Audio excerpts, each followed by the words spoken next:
ఆంధ్రప్రదేశ్‌లోని విద్యార్థులకు సీఎం నారా చంద్రబాబు నాయుడు మరో శుభవార్త వినిపించారు.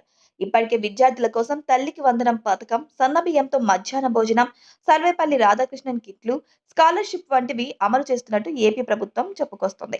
అయితే విదేశాల్లో చదువుకోవాలనే విద్యార్థుల కోసం మరొక కీలక నిర్ణయం తీసుకున్నట్టు తెలుస్తుంది. విదేశాల్లో గ్రాడ్యుయేషన్, పోస్ట్ గ్రాడ్యుయేషన్ చదవాలనుకునే విద్యార్థులకు పావల వడ్డీకి రుణాలు ఇవ్వాలని సీఎం చంద్రబాబు నిర్ణయించారట.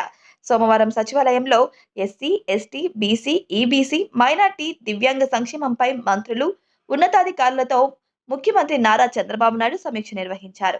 ఈ సందర్భంగా విదేశాల్లో చదువుకోవాలనుకునే విద్యార్థులకు బ్యాంకులు పావల వడ్డీకి రుణాలు ఇచ్చేలా కొత్త పథకాన్ని రూపొందించాలని చంద్రబాబు అధికారులను ఆదేశించారు.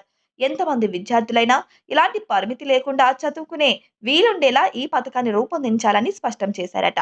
అలాగే దేశంలోని ప్రతిష్టాత్మక విద్యా సంస్థలైన ఐఐటి, ఐఐఎం, నీట్ వంటి వాటిలో ఉన్నత విద్య అభ్యసించాలనుకునే విద్యార్థులకు కూడా ఈ పథకం వర్తింపచేయాలని చంద్రబాబు ఆదేశించారట.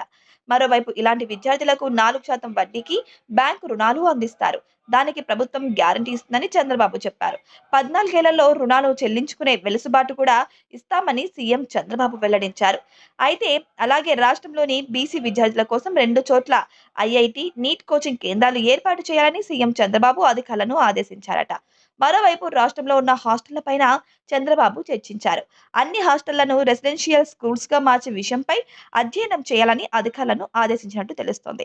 ఈ విషయంపై సమగ్ర నివేదిక సమర్పించాలని స్పష్టం చేశారు.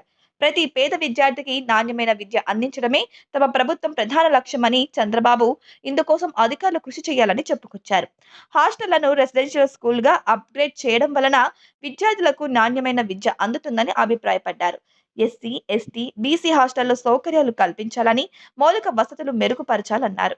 ఈ హాస్టల్స్లలో ఏవైనా మరమ్మతులు ఉంటే ఏడాదిలోపు పూర్తి చేయాలన్నారు. గురుకులాల్లో పరిశుభ్రమైన పరిస్థితులు ఉండాలని, విద్యార్థుల ఆరోగ్యానికి ప్రాధాన్యతనివ్వాలని చంద్రబాబు అధికారులకు స్పష్టం చేశారు.